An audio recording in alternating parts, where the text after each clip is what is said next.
The fluorescent lights of Banner Desert Medical Center buzzed like angry wasps above Izzy's head as another contraction tore through her body. Her copper-red hair, usually her crown of confidence, now clung to her forehead in damp spirals. Those emerald eyes that had charmed Cameron Sterling IV into marriage 3 years ago were now wide with something far worse than physical pain, the dawning realization that she was completely alone. Mrs. Patterson Sterling, the nurse's voice cut through the haze of labor. "Where's your husband? We need his signature for—" He's coming," Izzy gasped between contractions, her Scorpio determination refusing to admit the truth even to herself. Cameron had stepped out for coffee at 11 p.m.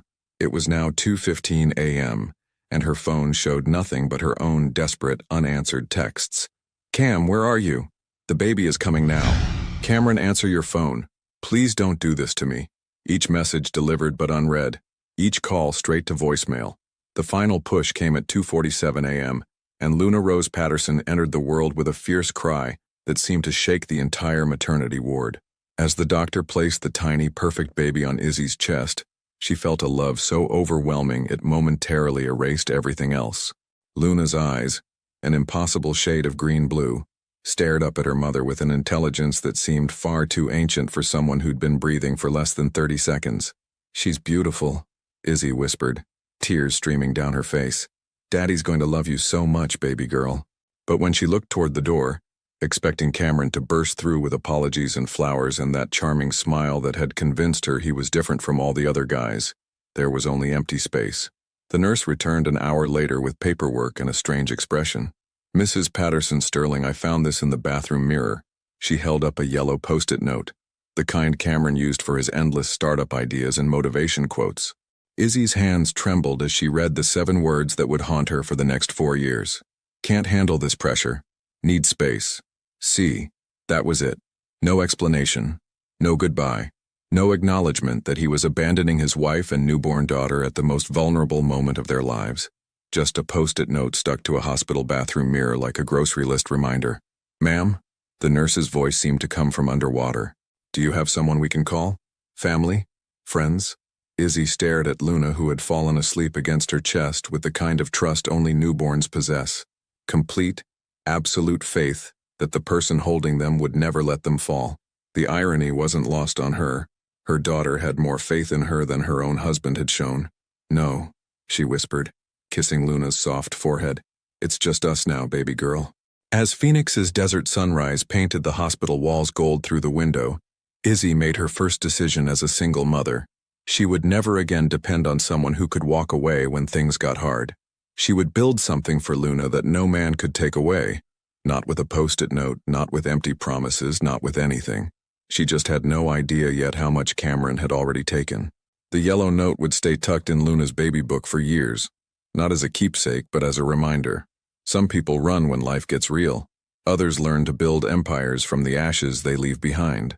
The Chase Bank app wouldn't load. Izzy tapped refresh again, bouncing Luna gently in her arms as the 3-day-old baby fussed against her chest. They were still in the hospital. Insurance would cover one more night. But after that, they'd need to go home to their apartment in Tempe, home to the life she'd built with Cameron. Come on," she whispered to her phone, thumb swiping frantically. Maybe it was just a glitch. The app had been acting up lately, and Cameron always handled their finances anyway. He was the entrepreneur, the one with the business degree from ASU. She was just the marketing girl who helped other people's companies grow while her own dreams sat in a moleskin notebook. The app finally loaded. Joint checking account. $89. 47. Izzy stared at the number, certain she was misreading. They'd had $12,000 in that account just last week. Cameron's latest investment opportunity required some upfront capital, but he'd promised it would triple by Christmas. She'd been saving for Luna's nursery, for maternity leave, for the security blanket every new mother desperately needs.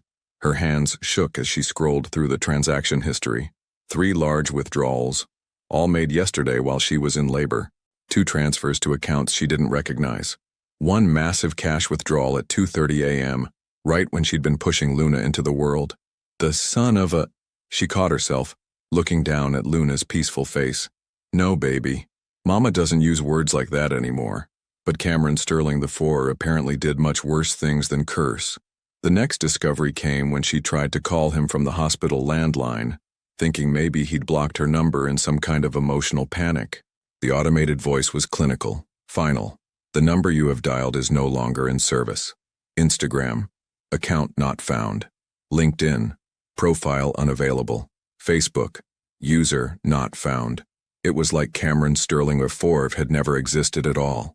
Like their 3-year marriage, their shared dreams, their daughter sleeping in her arms, had all been some elaborate hallucination. Mrs. Patterson, a new nurse appeared, younger, with kind eyes that reminded Izzy of her college roommate. There's a social worker here to see you. Standard procedure for situations like this. Situations like this. As if women were abandoned at hospitals so frequently it required a protocol. 20 minutes later, Izzy sat across from Miranda Chen. No, she corrected herself, remembering the name restrictions.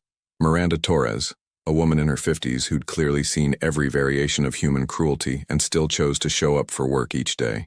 Have you been in contact with the father since the birth? Miranda asked gently, her pen poised over a clipboard. He left a note, Izzy said, the words feeling surreal even as she spoke them. A post-it note. In the bathroom. Miranda's expression didn't change, but Izzy caught the slight tightening around her eyes. This wasn't Miranda's first abandoned mother. Do you have family support? Friends who can help? Izzy thought of her parents in Scotland, too far and too broke to help. Her few friends from college, all wrapped up in their own new marriages and Pinterest-perfect lives. Cameron had been her world, her future, her safety net. Now she was free-falling with nothing but a baby and $89. I have Luna, she said finally, and I have my work. I do digital marketing for small businesses. I can figure this out. Miranda handed her a folder thick with resources, WIC applications, housing assistance, mental health services. Postpartum depression is common even under the best circumstances, with additional stressors like, I'm not depressed, Izzy interrupted, then caught herself lying. The weight in her chest, the way colors seemed muted, the constant feeling of drowning even while sitting still. These weren't normal. It's not a weakness, Miranda said softly. It's brain chemistry, and you can't take care of her if you don't take care of yourself first. That evening, alone in the sterile hospital room with Luna sleeping in the bassinet beside her bed, Izzy opened her laptop for the first time since labor started. Her client emails were piling up, deadlines missed, campaigns hanging in limbo, revenue slipping away while she'd been busy becoming a mother. But there was something else in her inbox. An email from Cameron's account, sent 3 hours ago. Subject, sorry Iz, I know this seems bad, but I'm doing this for us, for our future. I met some investors in Austin who want to back my cryptocurrency course. This is the break I've been waiting for. I need to focus 100% right now. Can't be distracted by baby stuff. You're stronger than you think. You always were the one who had everything figured out anyway. I'll send money when the business takes off. CPS. Tell Luna Daddy loves her. Izzy read it 3 times before the full audacity hit her. Baby stuff. Their daughter was baby stuff. His wife hemorrhaging alone in a hospital bed was a distraction from his cryptocurrency dreams. She looked at Luna, tiny fists curled against her cheeks, chest rising and falling with perfect rhythm.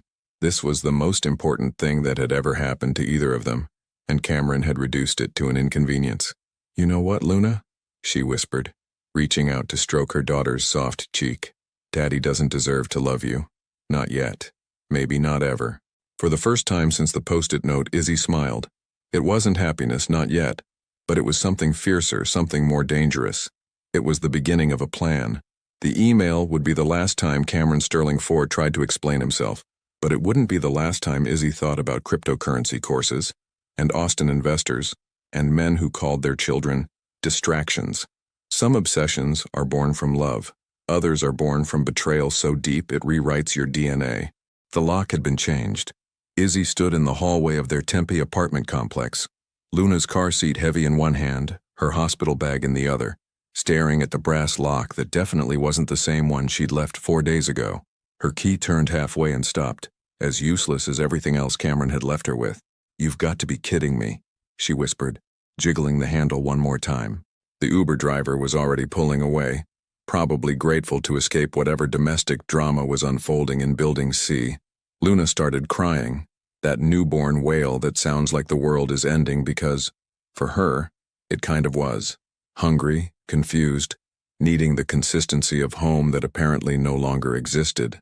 "I know, baby girl, I know." Izzy bounced the car seat gently, her mind racing through options. The apartment manager's office was closed until Monday. It was Friday evening. She had $89, a 3-day-old baby, and nowhere to sleep tonight. Her phone buzzed with a text from an unknown number. Landlord called. "Cam broke the lease yesterday. Said you moved to Austin.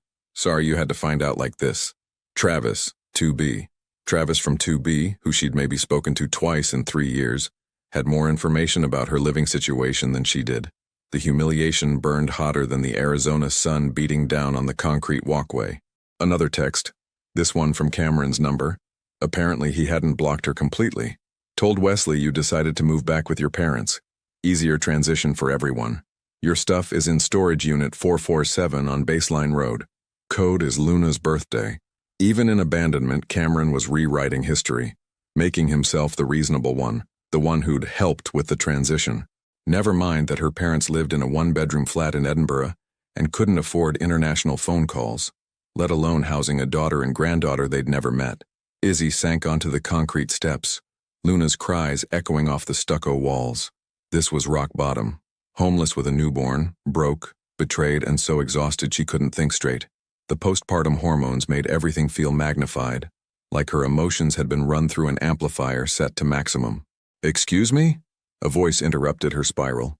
"Are you all right?" A woman in her 60s stood at the bottom of the stairs, silver hair pulled back in a neat ponytail, wearing scrubs that suggested she'd just gotten off a long shift. Her name tag read, Meredith RN, and her expression held the particular brand of no-nonsense compassion that only came from years of dealing with people at their worst moments.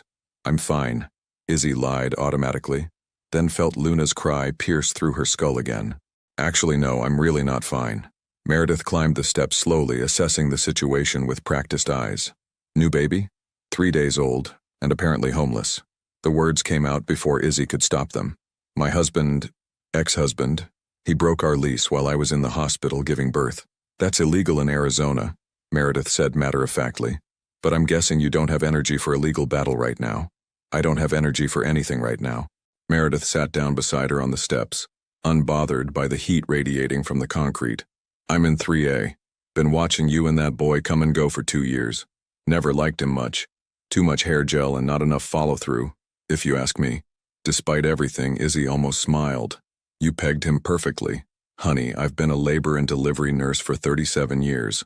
I can spot the runners from a mile away." Meredith's voice was gentle but firm. "The question is, what are you going to do now?"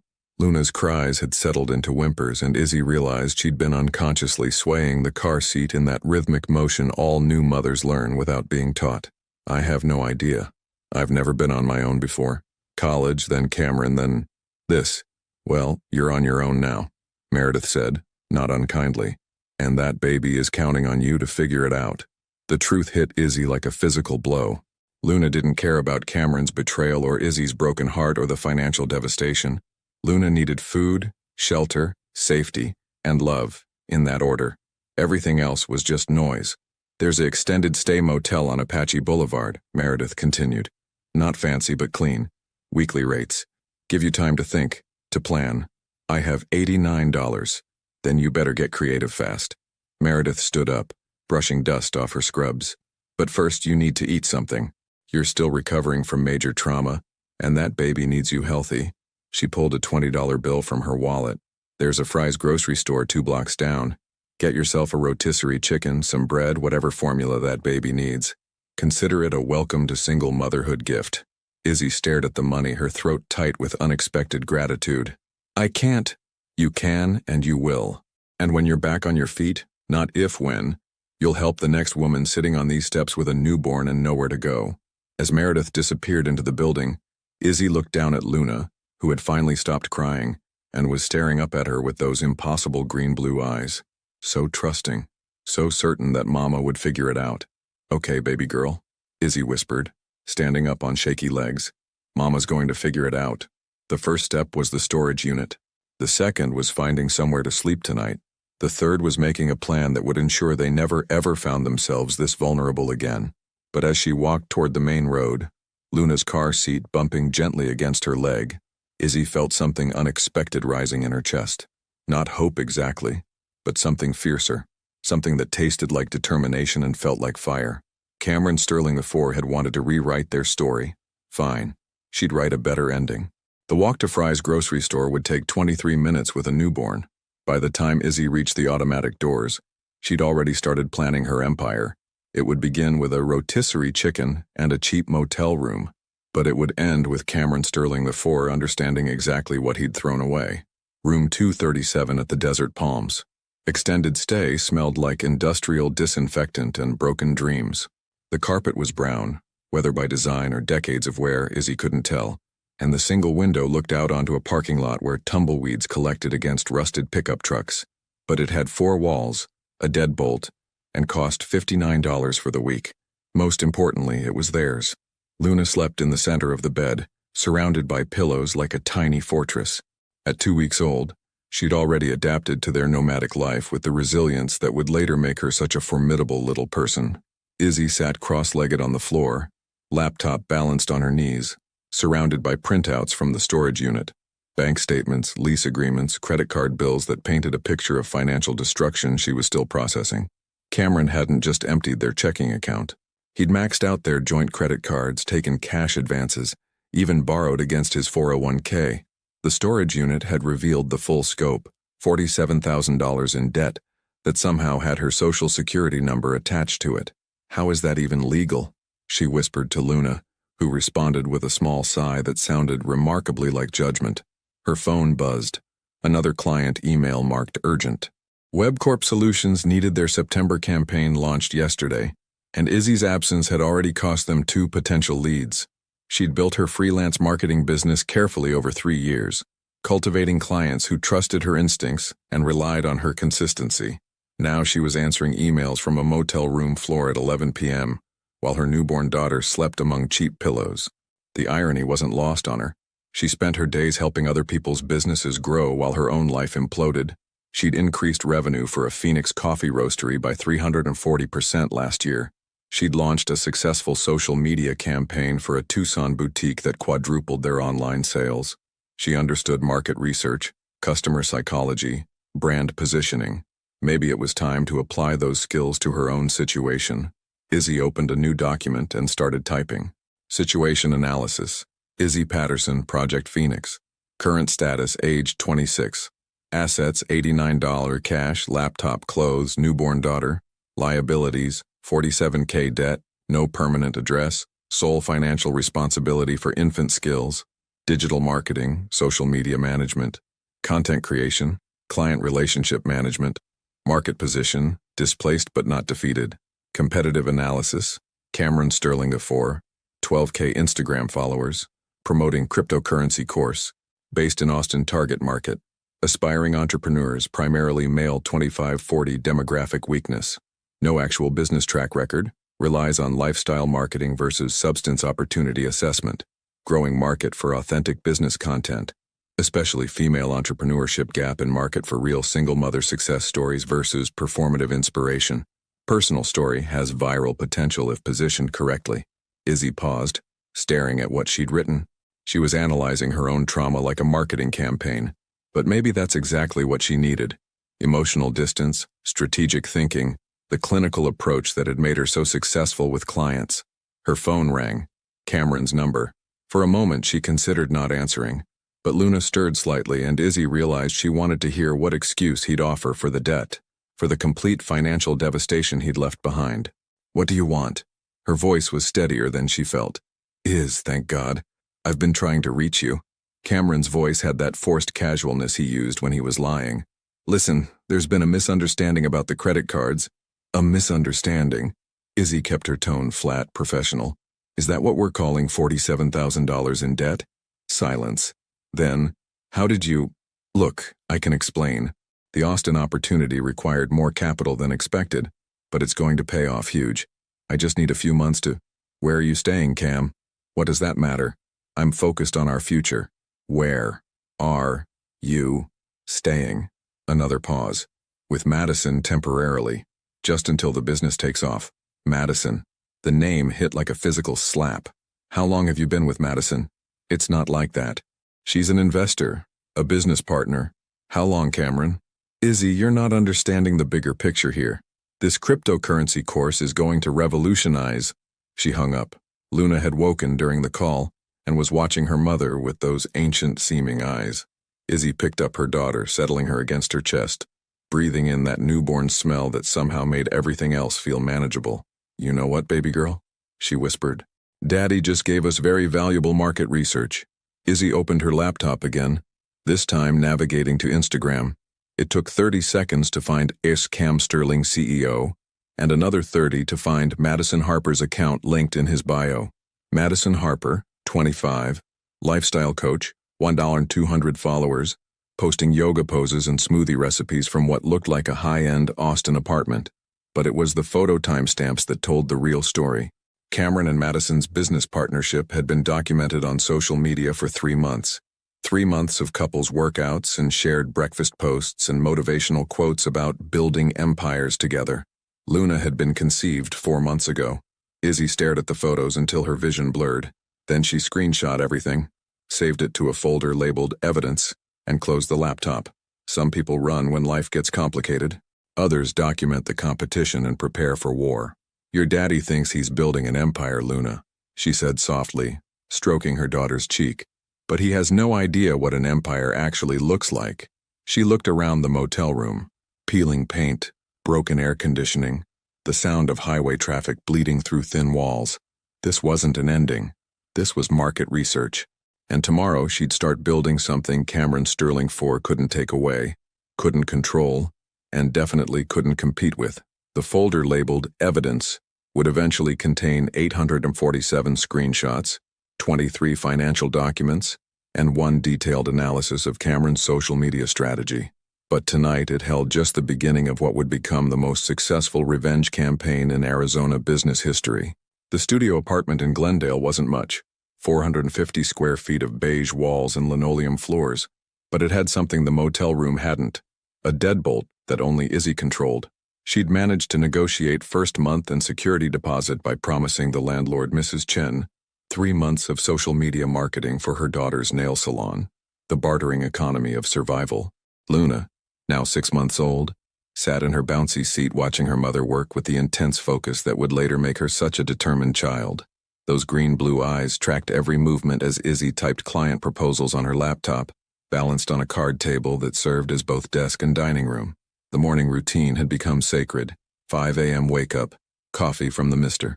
Coffee machine that was Izzy's one splurge, emails until Luna woke up at 6:30, then the careful choreography of single motherhood, bottle, diaper, bouncy seat positioned where she could see Mama, while Mama built their future one client at a time. Mama's got a big call today, baby girl, Izzy murmured, adjusting Luna's favorite toy, a stuffed phoenix she'd bought at a thrift store because the symbolism felt too perfect to ignore. The coffee company wants to expand into 3 new markets. Her phone buzzed with a notification she'd been both dreading and anticipating for weeks. Cameron had posted a new video on Instagram. 12,847 followers now, all hanging on every word of his entrepreneur mindset content. Izzy had been studying his strategy for months, tracking his posting schedule, analyzing his engagement rates, dissecting his message with the cold precision of a competitor. She knew his content better than he did. The recycled motivational quotes, the borrowed business advice, the lifestyle shots designed to sell dreams to desperate people. The video was titled, How I Built My Business from Nothing, and featured Cameron in what looked like Madison's apartment, ring light perfectly positioned, Austin skyline visible through floor-to-ceiling windows. 6 months ago I made the hardest decision of my life, he said to the camera. That practiced sincerity that had once charmed Izzy now making her skin crawl. I walked away from everything comfortable, everything safe, to bet on myself, to bet on the future I knew I could create. Izzy's hands tightened on her coffee mug. He was talking about abandoning his family like it was a business pivot. Sometimes the people closest to you don't understand the vision, Cameron continued. They want to keep you small, keep you safe, keep you from reaching your full potential. But successful entrepreneurs know when it's time to level up, even if it means leaving people behind. Luna made a soft cooing sound, and Izzy looked down to see her daughter reaching for the Phoenix toy, tiny fingers grasping with determination. That's right, baby, Mama's taking notes. The comment section was a mix of fire emojis and aspirational responses. You're inspiring me to make hard choices too. And this is exactly the mindset shift I needed. And how do I sign up for your course? His course. The cryptocurrency masterclass he'd been promoting for months. Priced at $497 for life-changing financial education. Izzy had watched the sales page evolve, tracked the early bird pricing, monitored the affiliate partnerships he was building. She'd also done something Cameron would never think to do: actual research. Late nights while Luna slept, Izzy had dug into cryptocurrency education, blockchain technology, market analysis. She'd taken free courses from MIT, read white papers until her eyes burned, joined Discord servers where actual crypto professionals shared real insights. Cameron's course was repackaged information from free YouTube videos, basic trading principles he'd learned from a $29 Udemy class, and motivational fluff designed to make people feel smart while learning nothing actionable. But his marketing was working. The comments proved it. "You know what, Luna?" Izzy said, saving the video to her research folder. "Daddy's teaching Mama about market positioning." Her laptop chimed with a new email. WebCorp Solutions wanted to discuss a major campaign expansion. 6 figures over 12 months. The kind of contract that could change everything. She'd been nurturing this relationship for 8 months, delivering results that exceeded every expectation. The call was scheduled for 2 p.m. during Luna's nap. Perfect timing. But first, she had her own content to create. Izzy opened her notes app, where she'd been documenting ideas for months. Not revenge fantasies, she was past that now, but something more strategic. A long-term plan that would build something real, while Cameron's house of cards inevitably collapsed. Content strategy. The real entrepreneur journey. Concept. Document the actual process of building a business as a single mother audience. Women who want authentic success stories, not performative motivation. Platform. LinkedIn first. Professional credibility. Then Instagram. Broader reach. Messaging. Hard work. Hype. Real results. Lifestyle fantasy. She'd been hesitant to put herself out there to make her struggle public, but watching Cameron monetize his abandonment had shifted something fundamental in her perspective. If he could profit from running away, she could profit from staying. "What do you think, Luna? Ready to show the world how real empires are built?" Luna gurgled approvingly, or maybe she was just commenting on the toy phoenix. Either way, Izzy took it as a yes. She opened LinkedIn and started typing her first post. "6 months ago, my husband left me with a 3-day-old baby and $89. Today, I'm announcing the biggest client contract of my career. This is what building a business actually looks like. No ring lights, no Austin penthouses, just 5 a.m. coffee and a daughter who believes her mama can do anything. Stay tuned. This story is just getting started." Her finger hovered over the post button for 30 seconds. Once she published this, there was no going back to anonymity. No pretending her life was normal. No hiding from the mess Cameron had made. But Luna was watching her with those impossibly wise eyes, and Izzy realized her daughter deserved to see what courage looked like. She hit post. Within minutes, the comments started rolling in. Other mothers sharing their stories, business professionals offering support, complete strangers saying they couldn't wait to see what came next. And buried in the notifications, one comment that made her smile. Someone's about to learn what real entrepreneurship looks like. Cameron Sterling IV had taught her about cryptocurrency and social media marketing and the power of personal branding. Now it was time to show him how those lessons really worked. The LinkedIn post would eventually be seen by 47,000 people and shared 1,200 times. But in that moment, watching Luna clap her tiny hands at the toy phoenix, Izzy only cared about an audience of one. Her daughter would grow up watching her mother build something that couldn't be taken away with a post-it note. Luna's first birthday party was a celebration for 2. Izzy had baked a small chocolate cake, Duncan Hines mix because gourmet wasn't in the budget yet, and decorated their Glendale apartment with dollar store streamers. Luna sat in her high chair, more interested in smearing frosting on her face than eating it, while Izzy documented the moment on her phone. The past year had been a masterclass in controlled demolition and strategic rebuilding. Her LinkedIn following had grown to 8,000 professionals who hung on every post about real entrepreneurship. The WebCorp contract had led to 3 more major clients. She'd moved to a 2-bedroom apartment in Scottsdale, bought a used Toyota RAV4, and started putting money away for Luna's college fund. But more importantly, She'd been watching Cameron's empire crack. "Look what Mama found today, baby girl," Izzy said, showing Luna her phone screen. Cameron's latest Instagram post had 47 comments, down from his usual 200 plus. His cryptocurrency course sales page now displayed only 3 spots left for the 3rd month running, a classic scarcity marketing tactic that fooled no one when overused. The algorithm was turning against him. Engagement was dropping. The lifestyle content that had worked 6 months ago now felt stale, performative. People were getting smarter about fake entrepreneurs, and Cameron's lack of substance was showing. Meanwhile, Izzy's content was gaining traction precisely because it was the opposite of everything Cameron represented. Real struggles, actual results, transparent process documentation. Her recent post about landing a 40K client while Luna had the flu had gotten 15,000 views and 300 comments from working mothers sharing their own stories. Her phone rang. Unknown Austin number. "Izzy, it's me."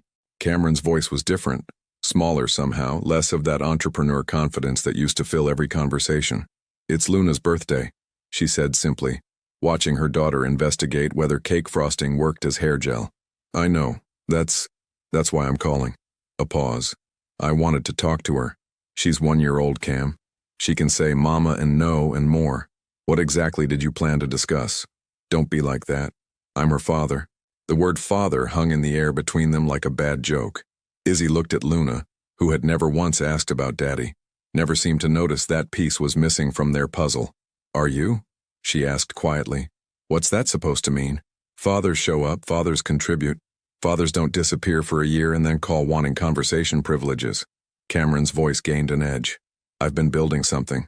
For us. For her future. How's that working out?" Izzy couldn't keep the ice from her tone. "Because your engagement rates are down 60% and your course isn't selling." Silence. Then, "How do you know about my engagement rates?" "Same way I know about Madison moving out last month. Same way I know you're behind on rent. Same way I know you've been borrowing money from your parents." Izzy's voice stayed steady, professional. "Market research, Cameron. You taught me the importance of knowing your competition." "Competition?" His voice cracked slightly. "Izzy, we're not competitors, we were family. We're being the operative phrase." Luna had successfully decorated herself with chocolate frosting and was now clapping, proud of her artistic achievement. Izzy couldn't help but smile, and somehow that simple joy broke through her carefully maintained anger. "She's beautiful, Cam," she said softly. "She's smart and funny and determined. She's going to change the world someday, and she's doing it all without knowing you exist. That's not fair." "Fair?" The word came out sharper than intended. "You left us with nothing. Less than nothing. You stuck me with 47,000 in debt and disappeared. I've been rebuilding our lives one client at a time while you played entrepreneur in Austin. I can fix this. I want to fix this." "How?" Another pause. Longer this time. "I don't know yet, but I'm coming back to Phoenix next week for a business conference. Maybe we could talk? In person?" Izzy looked around their apartment, bright, clean, filled with Luna's toys and her own success. The framed printout of her first 10K month hung next to Luna's artwork. Photos of client wins covered the refrigerator. This wasn't just a home, it was headquarters for the life she'd built from scratch. "I'll think about it," she said finally. After Cameron hung up, Izzy sat on the floor with Luna, who was now attempting to feed frosting to her stuffed phoenix.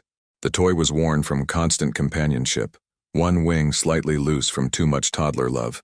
"What do you think, baby girl? Should Mama see Daddy?" Luna looked up with chocolate-covered cheeks and said very clearly, "No." It was her favorite word, but the timing felt prophetic. Izzy opened her laptop and navigated to Cameron's Instagram. His latest post showed him at what looked like a discount business conference, the kind held in airport hotel ballrooms with promises of network your way to millions. The caption read, "Sometimes you have to go back to where it all started to remember why you began." Phoenix was where it all started, all right? Where he'd started his pattern of running when things got difficult. But Phoenix was also where Izzy had learned to rise from ashes. She opened a new post on LinkedIn. Year 1 recap. From $89 and a newborn to 6-figure revenue and a thriving consultancy. Luna turned one today, and I realized we're not the same people who were abandoned in that hospital room. We're stronger, smarter, and completely self-sufficient. To everyone who said you can't do it alone, you were right. I didn't do it alone. I had the best business partner in the world watching my back. She attached a photo of Luna with her chocolate-covered face. tiny fist raised in what looked like a victory salute. Here's to year 2. It's going to be even better. The post went live as Luna fell asleep in her high chair, chocolate frosting in her red curls, the stuffed phoenix tucked under her arm. Tomorrow, Izzy would clean up the party debris and get back to building their empire. But tonight, watching her daughter sleep with that peaceful confidence only children possess, she realized something important. Cameron could come back to Phoenix if he wanted. She just wasn't the same woman he'd left here. The LinkedIn post would reach 23,000 people and generate inquiries from 5 potential clients worth $180,000 combined. But the real victory was simpler. Luna's first word after mama and no would be mine, pointing to the stuffed phoenix. Some empires are built on ambition. Others are built on teaching your daughter that everything important belongs to her. The message came through LinkedIn on a Tuesday morning, while Izzy was preparing for her biggest presentation yet. Marcus Alexander Washington, founder of Solar Tech Innovations, had been her client for 6 months, and today she was pitching a complete digital transformation strategy worth $250. For her son, the kind of contract that would officially move her from freelancer to agency owner. Izzy, saw your competitor is in town. Same WeWork. Thought you should know. Alex. Attached was a screenshot of Cameron's Instagram story, a motivational quote overlaid on a photo of the Scottsdale WeWork lobby, tagged with, "Back where the magic happens, entrepreneur life, Phoenix Rising." The irony of Cameron using Krabber Phoenix Rising wasn't lost on her. Luna, now 15 months old and walking with the determined swagger of someone who'd inherited her mother's Scorpio intensity, toddled over with her stuffed phoenix. Mama work? Yes, baby girl. Mama's got a very important meeting today. Izzy picked up her daughter, breathing in that sweet toddler smell that always grounded her. And apparently, we might run into someone from Mama's past. She'd been dreading and anticipating this moment for months. Part of her wanted to avoid the WeWork entirely, to reschedule and maintain the careful distance she'd built between her new life and Cameron's chaos. But a larger part, the part that had survived homelessness and debt and single motherhood, wanted him to see exactly what he'd walked away from. The Scottsdale WeWork buzzed with the familiar energy of ambitious people pretending to be more successful than they were. Izzy had been working from their conference rooms for 8 months, long enough to recognize the difference between real entrepreneurs and Instagram performers. She arrived 30 minutes early for her 2 p.m. meeting with Alex, Luna strapped into her compact stroller, diaper bag efficiently packed with everything needed for a 2-hour meeting. This wasn't her first time bringing Luna to client presentations. Single mothers didn't have the luxury of perfect childcare arrangements, and Alex had specifically requested to meet the business partner who keeps you motivated. Ms. Patterson? The receptionist smiled. Mr. Washington is running a few minutes late. Conference room C is ready whenever you'd like to set up. Izzy was arranging her presentation materials when she heard the voice that still triggered an involuntary stress response after 18 months. Building sustainable wealth through cryptocurrency education. The Phoenix market is absolutely untapped for this kind of high-value content. Through the glass walls of conference room C, she could see Cameron at a table in the common area, laptop open, ring light positioned perfectly, apparently filming content about his return to Phoenix. He looked different, thinner, wearing a wrinkled button-down that had seen better days, the confident swagger replaced by something that looked suspiciously like desperation. Luna spotted him first. "Man," she announced, pointing with the clarity of a child who'd never learned to be polite about staring. Cameron looked up at the sound, and their eyes met through the glass. The moment stretched like a held breath. Izzy watched recognition dawn on his face, followed by something that might have been shock. She realized he was seeing her, really seeing her, for the first time since the hospital. The professional blowout, the tailored blazer, the confidence that came from 18 months of succeeding without him. But more than that, he was seeing Luna. Their daughter had Cameron's stubborn cowlick, but Izzy's green eyes and that determined chin that suggested she'd be formidable someday. She was beautiful and healthy and clearly adored, wearing a tiny blazer that matched her mother's because Izzy believed in teaching her daughter that they were a team. Cameron stood up slowly, his filming forgotten, ring light still casting dramatic shadows across his empty table. "Izzy," he approached the conference room door like he was approaching a wild animal. You look amazing." "Thank you." Her voice was steady, professional. "You look like you're working." "Yeah, content creation. Building the brand, you know." He glanced at Luna, who was studying him with the intense focus she usually reserved for new toys. Wow, she's so big. Children tend to grow when they're properly cared for. The words landed like a slap, and Cameron flinched. Can we talk, please? I know I don't deserve it, but Izzy. Alex Washington's voice cut through the tension as he strode into the common area, commanding presence immediately shifting the energy of the space. At 6 feet tall, with the kind of quiet confidence that came from actual success, Alex was everything Cameron pretended to be on social media. Alex, perfect timing. Izzy felt her shoulders relax as he approached. I was just running into an old acquaintance, Cameron Sterling. Cameron extended his hand with that practiced entrepreneur smile, the one Izzy used to find charming. I don't think we've met. Alex shook his hand briefly, his expression polite but cool. Marcus Washington. And you are? Entrepreneur, content creator, crypto educator. Cameron's pitch mode activated automatically. Actually, I was just telling someone about the untapped potential in the Phoenix market for... Alex's tone suggested he'd immediately categorized Cameron as the type of person who interrupted conversations to deliver unsolicited elevator pitches. Well, Izzy and I have some actual business to discuss. He turned to Luna, who was reaching for his watch with grabby toddler hands. And how's my favorite business consultant today?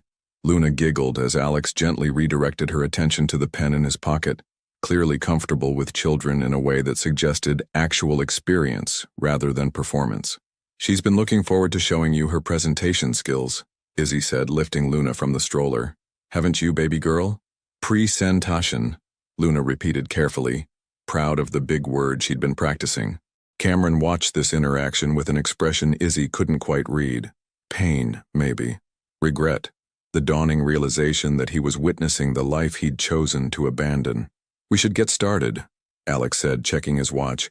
I've got another call at 4 and I want to give this the attention it deserves. Of course. Izzy gathered her materials, then looked at Cameron one more time. It was illuminating to see you again. Izzy, wait. Can we talk later? I'm staying at the Marriott downtown through Friday. I really need to. Mr. Sterling. Alex's voice carried the authority of someone accustomed to being listened to.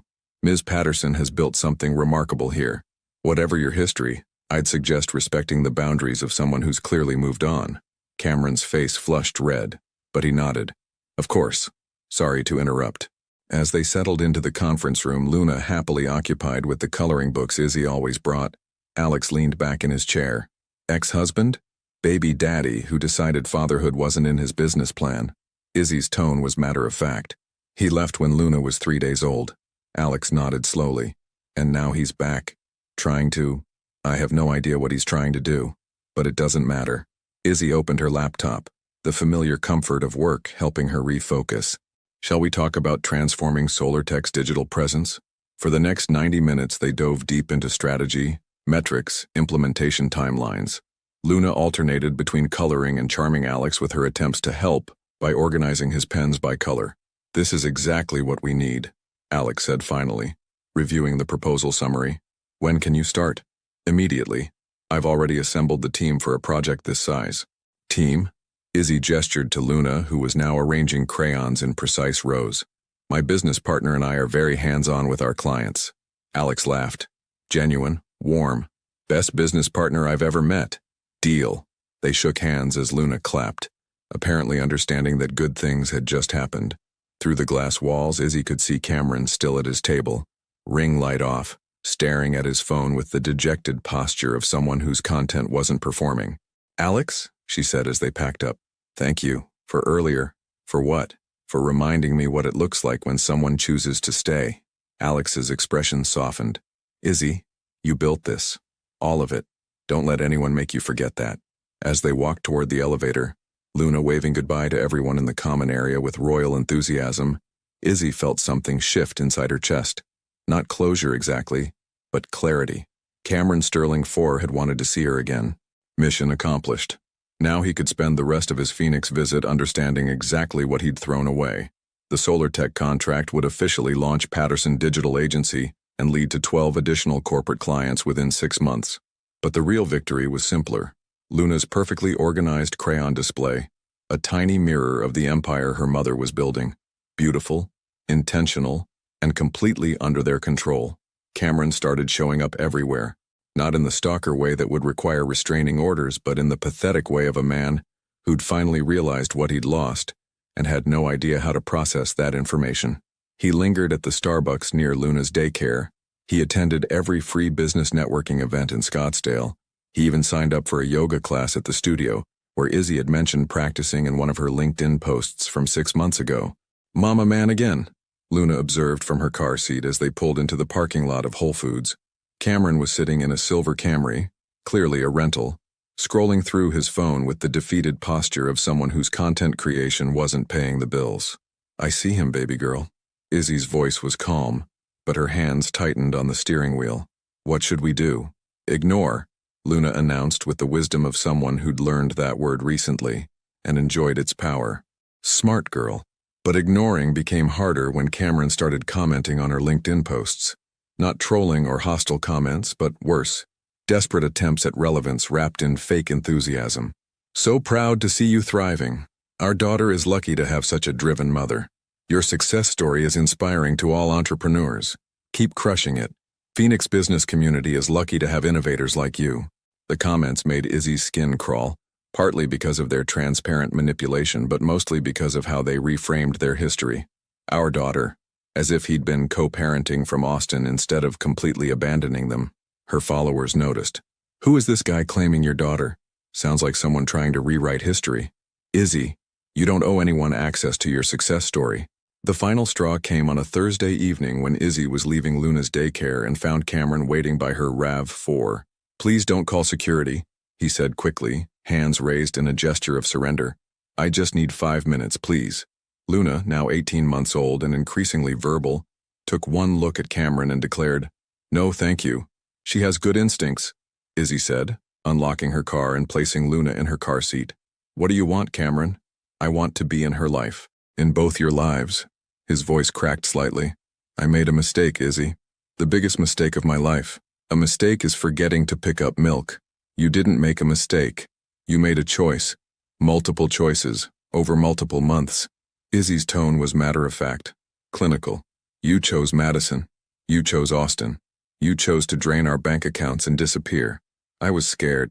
I was 29 years old and terrified of being responsible for a family. But I've grown up. I've learned." "Have you?" Izzy interrupted. "Because from where I'm standing, you look like the same person who runs when things get difficult. Your business failed in Austin. Madison left you, so now you're back here hoping I'll fix your life again." Cameron's face went pale. "How do you know about Madison?" "Market research. I told you I study my competition." "We're not competitors, Izzy. We're—" "What? What are we exactly?" She faced him fully, and he took a step back at the intensity in her emerald eyes. "You're not Luna's father in any meaningful sense. You're not my ex-husband. You're just someone who used to live in my house. You're a stranger who shares DNA with my daughter. That's not fair." "Fair?" The word came out like a laugh, but there was no humor in it. "You want to talk about fair? Fair would be the $47,000 in debt you left me with. Fair would be 18 months of child support you've never paid. Fair would be Luna having a father who chose to stay."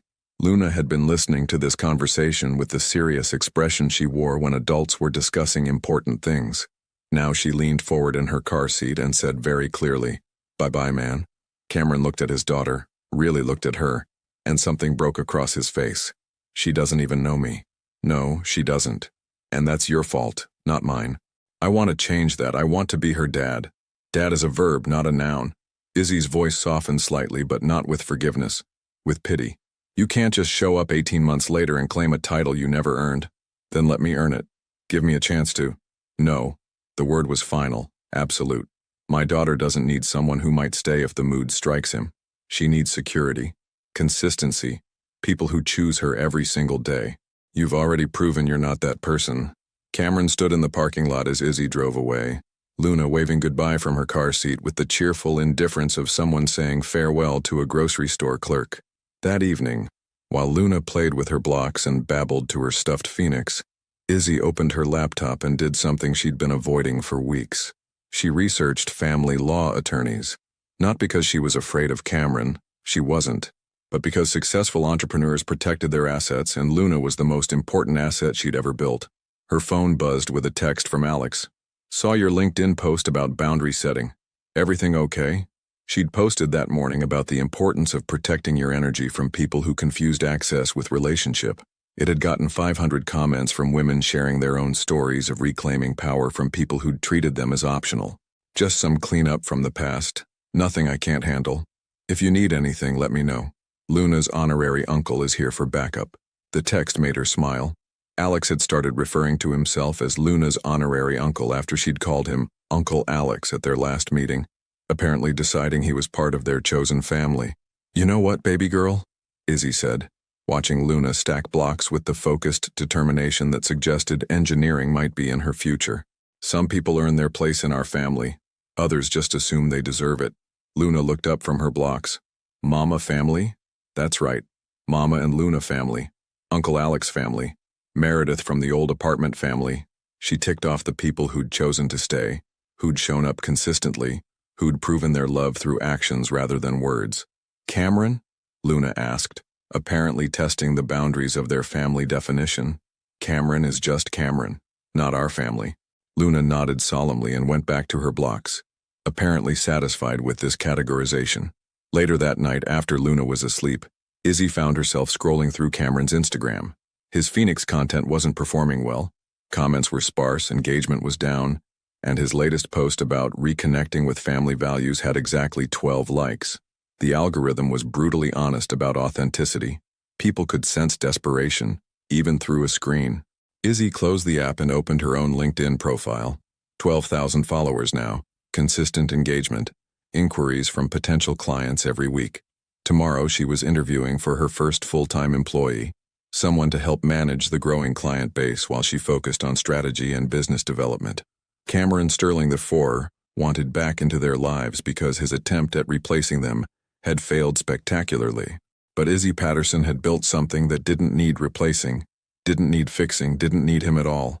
The difference between them wasn't just success or failure. It was the difference between someone who ran from responsibility and someone who transformed it into empire. The family law consultation would happen the following week, not out of fear, but out of strategy. By the time Cameron realized that persistence wasn't the same thing as perseverance, Izzy would have legal frameworks in place to protect the family she'd built from the chaos he represented. Some battles are won through confrontation. Others are won through preparation. The email arrived at 3:47 a.m. on a Tuesday, the timestamp revealing Cameron's desperation more clearly than any words could. Izzy read it over her morning coffee while Luna ate cereal and chattered to her stuffed phoenix about the day's plans. Subject: last chance. Izzy, I know you don't want to hear from me, but I'm leaving Phoenix tomorrow. This didn't go how I planned. I thought if you could see that I've changed, that I'm trying to build something real. I found out about the other families, Seattle and Denver. You were right to document everything. I don't know how you knew, but you were right about all of it. I'm not asking for forgiveness anymore. I'm asking for the chance to do one thing right, to tell Luna I'm sorry, to tell her that leaving wasn't about her, it was about me being a coward. I'll be at the Desert Botanical Garden at 2 p.m. today, the Butterfly Pavilion. If you come, I'll say what I need to say and then I'll leave you both alone forever. If you don't come, I'll understand. I'm sorry isn't enough, but it's all I have. Cameron Luna looked up from her cereal, those green-blue eyes studying her mother's face with the intuitive intelligence that still amazed Izzy. Mama sad? Not sad, baby girl. Just thinking. Izzy folded her phone face down on the counter. Want to go see the butterflies today? Butterflies! Luna clapped, sending Cheerios flying. Pretty. The Desert Botanical Garden had become their special place over the past year, somewhere Luna could run safely while Izzy decompressed from client calls. The Butterfly Pavilion was Luna's favorite.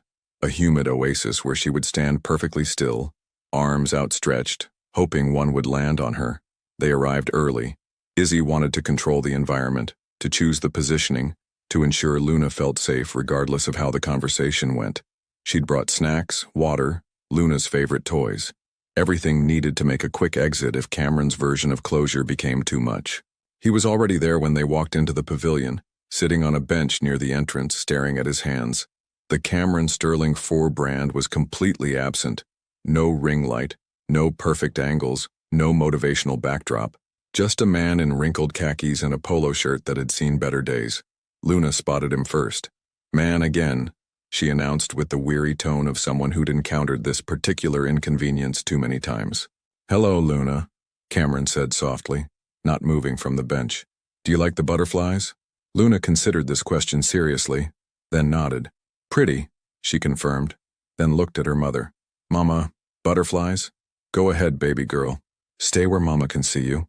Luna wandered toward the flowering plants, immediately absorbed in the magic of creatures that seemed too beautiful to be real. A large orange monarch landed on a nearby flower, and she gasped with delight, pointing urgently for her mother to witness this miracle. "She's perfect," Cameron said, his voice thick with emotion. "She's absolutely perfect." "Yes, she is." Izzy remained standing, arms crossed, maintaining physical and emotional distance.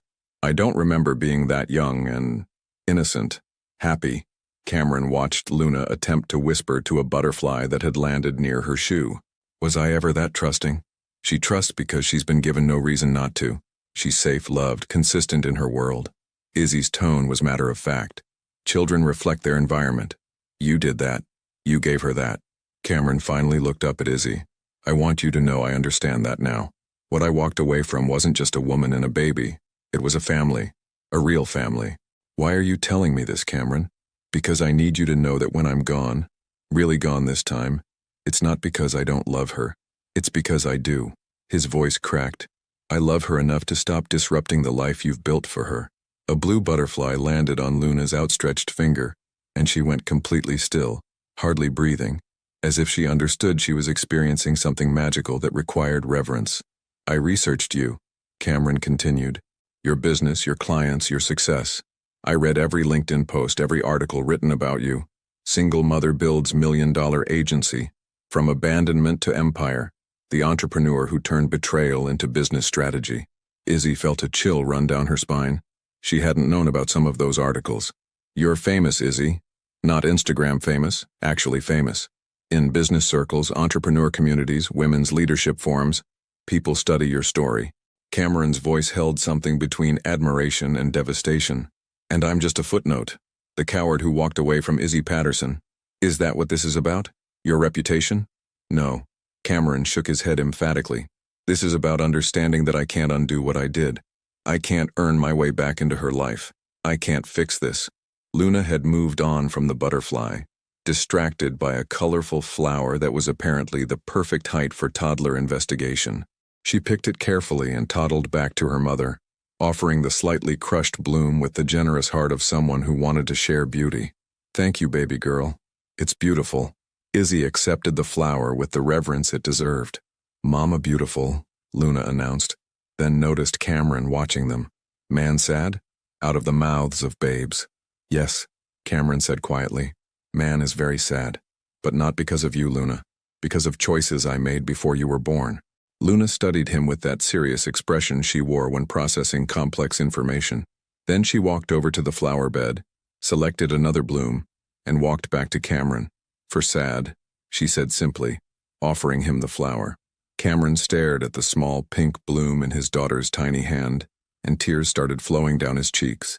Not the performative emotion of social media, but the raw grief of a man finally understanding the magnitude of his loss. "Thank you," he whispered, accepting the flower with shaking hands. Luna nodded, satisfied with this transaction, and returned to butterfly watching. "She's going to be extraordinary," Cameron said, wiping his eyes with the back of his hand. "And she's going to do it without needing me to figure myself out first." "Cameron," Izzy's voice softened slightly, "what you did was unforgivable. But what you're doing now, recognizing that love sometimes means stepping away, that's the first truly mature thing I've ever seen you do." "Too little, too late. Way too little, way too late," Izzy agreed. "But it's something." They sat in silence for a few minutes, watching Luna move through the pavilion like a tiny explorer in a magical kingdom. She'd learned to move slowly around the butterflies, understanding instinctively that gentle creatures required gentle handling. "Will you tell her about me someday?" Cameron asked finally. "I'll tell her that her biological father loved her enough to let her grow up safe and happy. Beyond that," Izzy shrugged, "she'll have questions eventually. I'll answer them honestly." "And Alex? The man from the WeWork?" Izzy felt her expression soften involuntarily. "Alex chose us. Every day he chooses us. Luna calls him Uncle Alex. And he's earned that title. Good. She deserves someone who chooses to stay. Cameron stood up, carefully placing Luna's flower in his shirt pocket. I'm going back to Oklahoma tomorrow. My parents offered me a job at their insurance agency. Nothing glamorous, but honest work. That sounds like a good start. Izzy? Cameron paused, looking back at her one last time. For what it's worth, I'm proud of what you built, and I'm sorry I wasn't strong enough to build it with you. He walked toward the exit without looking back, leaving Izzy and Luna alone among the butterflies. Bye-bye, man, Luna called after him, then immediately returned her attention to a particularly stunning yellow butterfly that had landed on her shoe. Izzy watched Cameron disappear through the pavilion doors, feeling something she hadn't expected. Peace, not forgiveness. That would take much longer, if it ever came at all. But closure, the understanding that some chapters end not with reconciliation, but with recognition. Her phone buzzed with a text from Alex. How did it go? Better than expected. Heading home soon. Luna made a new butterfly friend. Can't wait to hear about it. Dinner tonight? I'm cooking. Izzy smiled, watching Luna attempt to have a serious conversation with her butterfly friend about the proper etiquette for wing appreciation. We'll be there. Fair warning, she's going to want to tell you everything about butterflies. My favorite kind of dinner conversation. As they walked toward the exit, Luna skipping ahead with the boundless energy of someone who'd had a perfect day, Izzy realized that Cameron had given her something unexpected in his goodbye. Confirmation that she'd chosen correctly. Every decision, every sacrifice, every sleepless night building their empire, it had all led to this moment. A little girl who gave flowers to sad strangers and trusted butterflies to land on her shoes.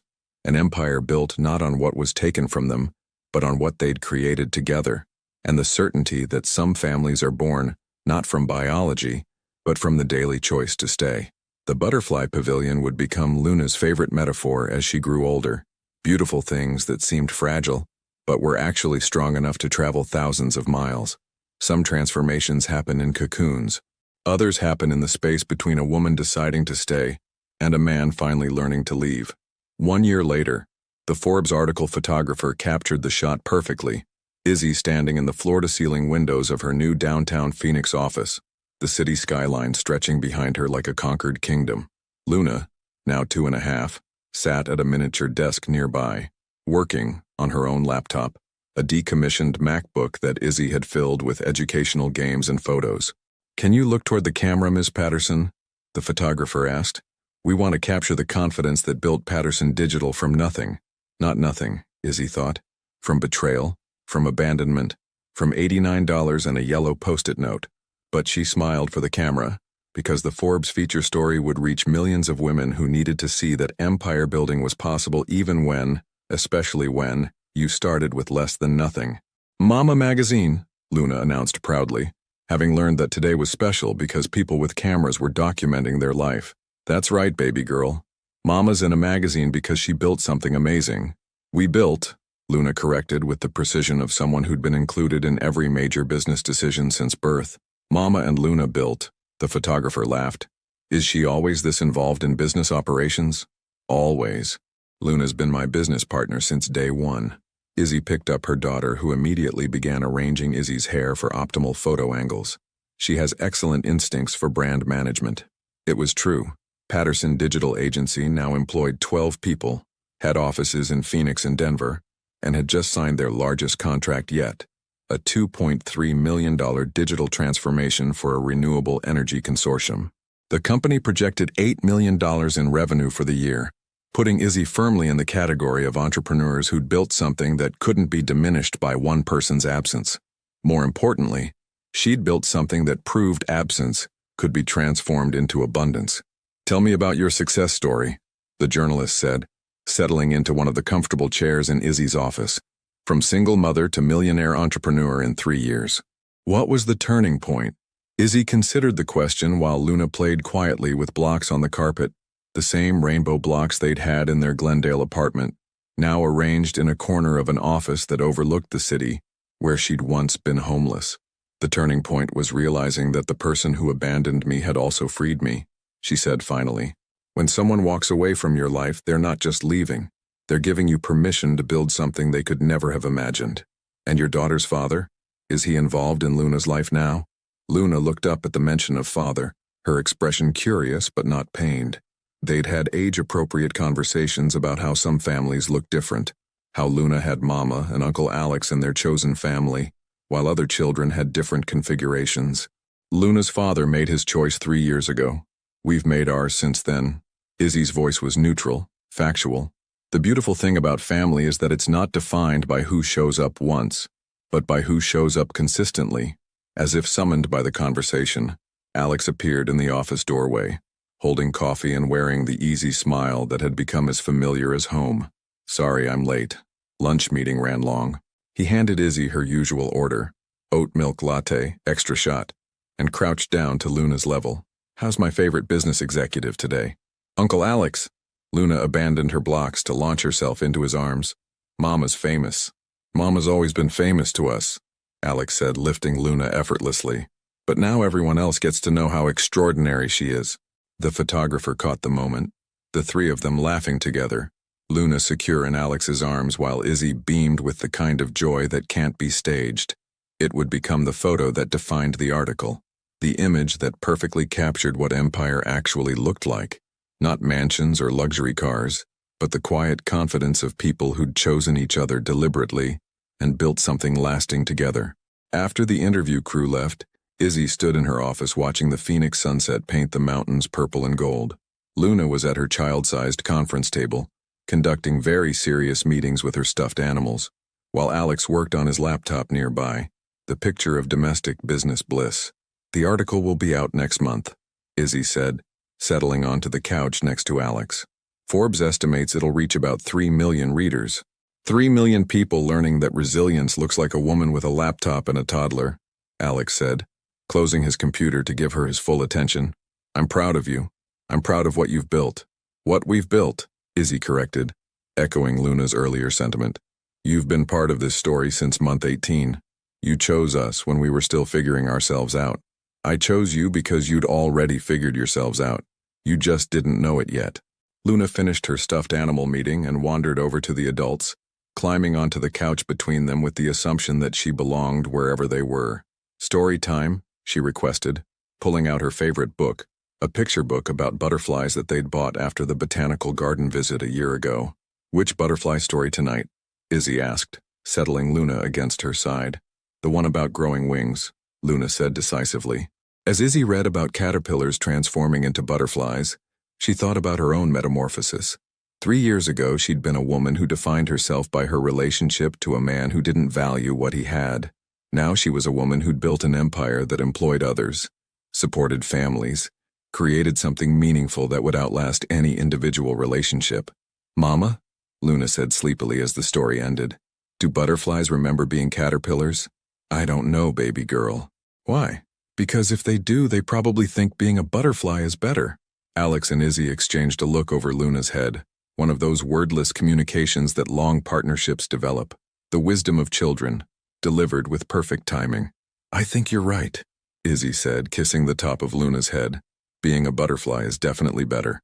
Later that evening, after Luna was asleep in the small bedroom off Izzy's office, a space they'd created for the nights when work ran late, Izzy and Alex stood on the office balcony watching the city lights twinkle below them.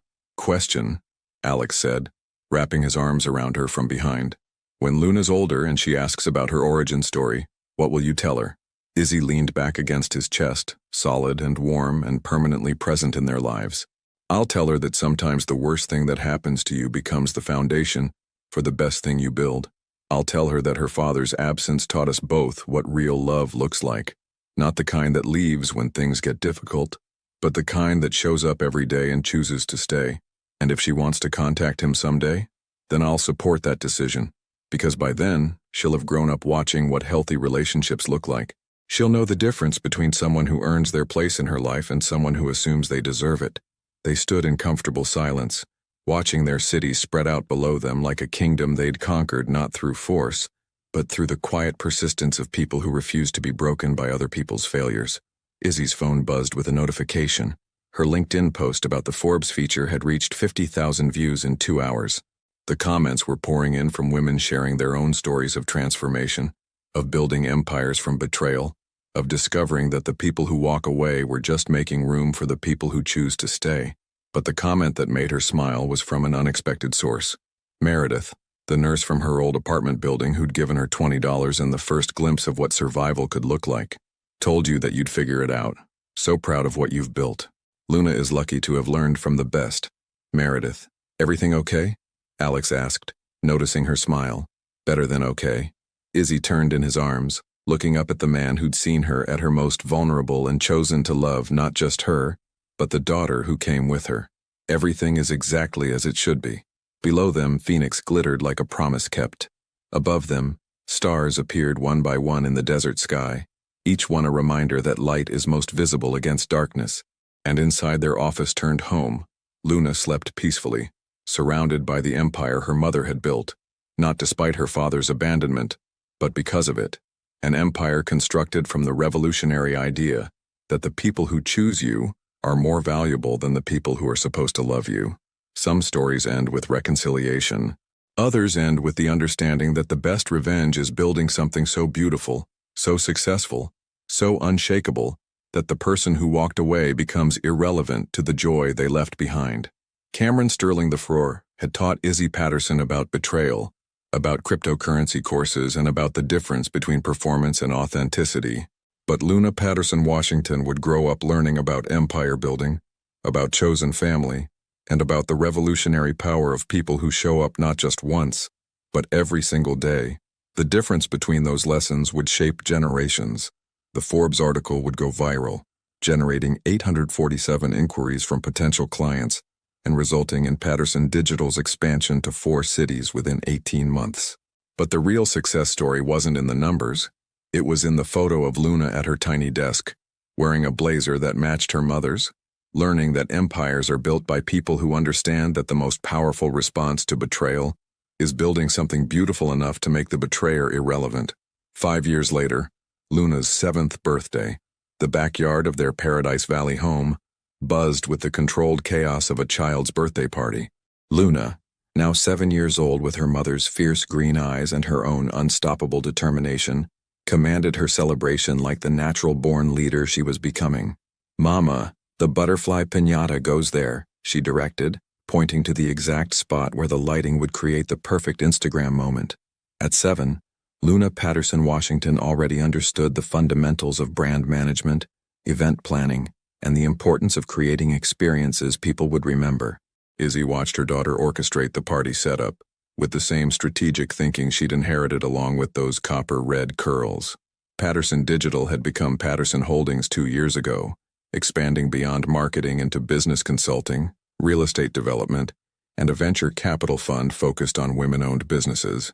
But Luna remained her most important project. "She's got CEO written all over her," Alex said, sliding his arms around Izzy's waist as they watched Luna negotiate with the catering staff about optimal cake placement. He wore his wedding ring with the comfortable ease of someone who'd never questioned his place in their family, because he'd earned it day by day, choice by choice. "She's had excellent training," Izzy replied, leaning back against her husband's chest. The word still felt magical after 2 years of marriage.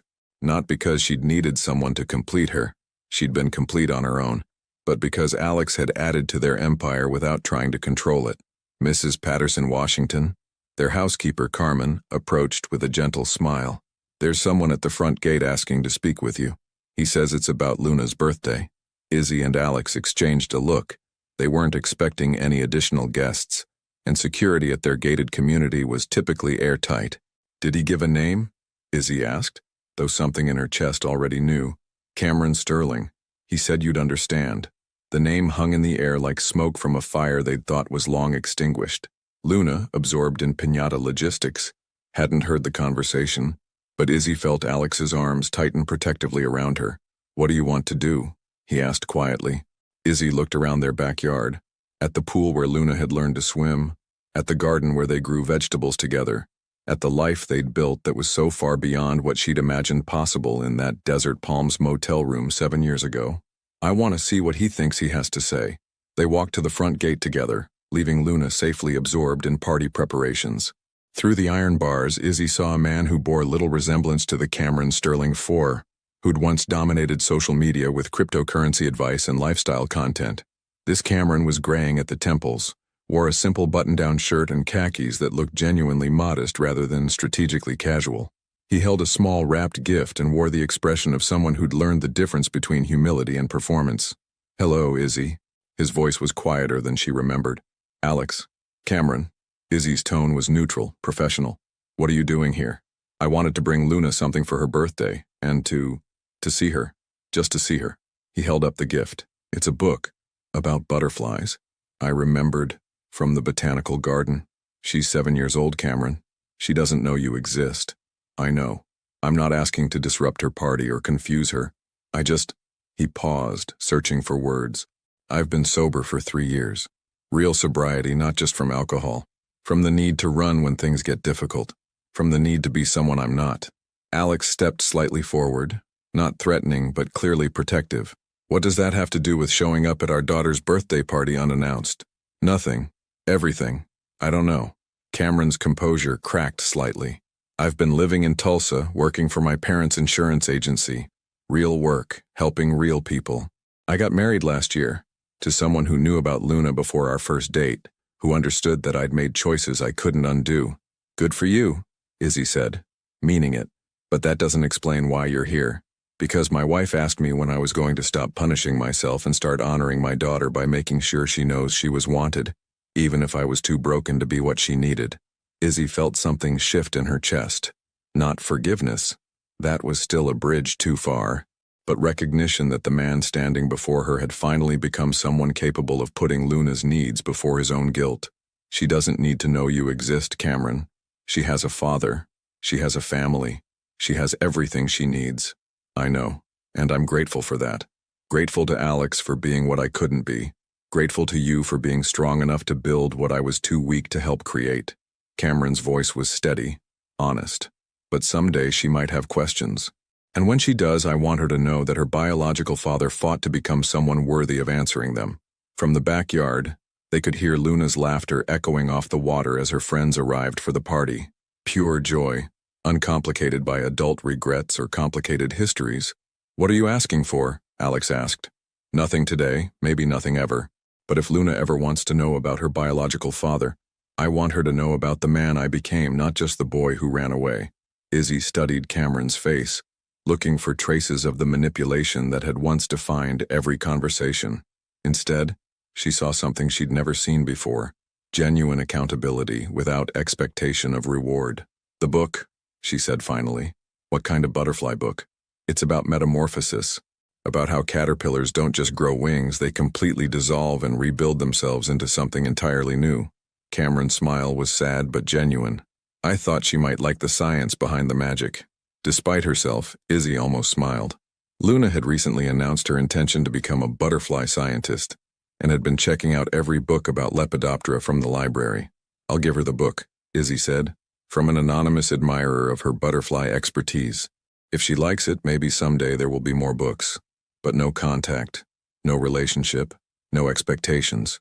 You don't get to be her father just because you finally learned how to be a decent man." "I understand. And Izzy, thank you for raising her to be someone worth becoming a better person for."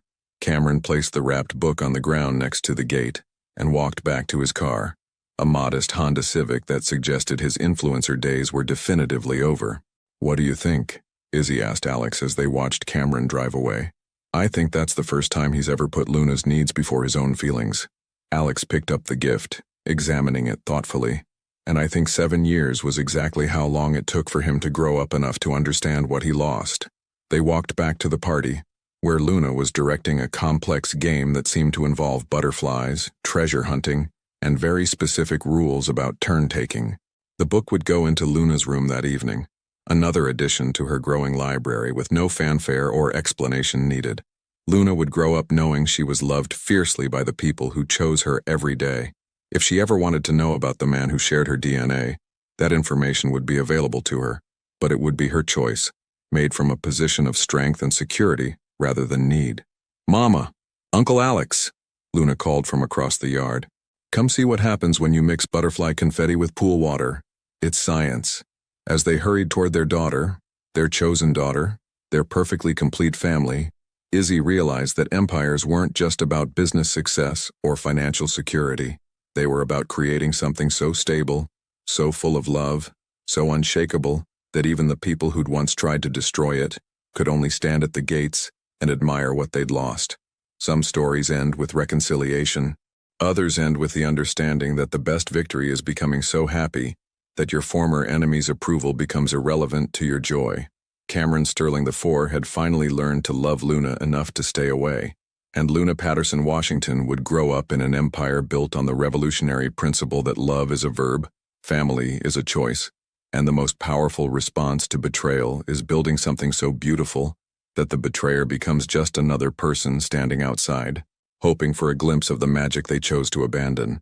The butterfly piñata swayed gently in the desert breeze, waiting for the moment when Luna would release all the treasures hidden inside. Some metamorphoses take years. Others happen in the space between a child's laughter and the understanding that love is measured not in grand gestures, but in the daily choice to stay.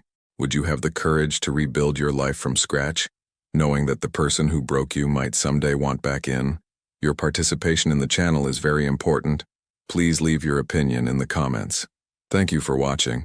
If you enjoyed the story, please subscribe to our channel and leave a comment below letting us know what you thought. Your feedback and support mean a lot to us.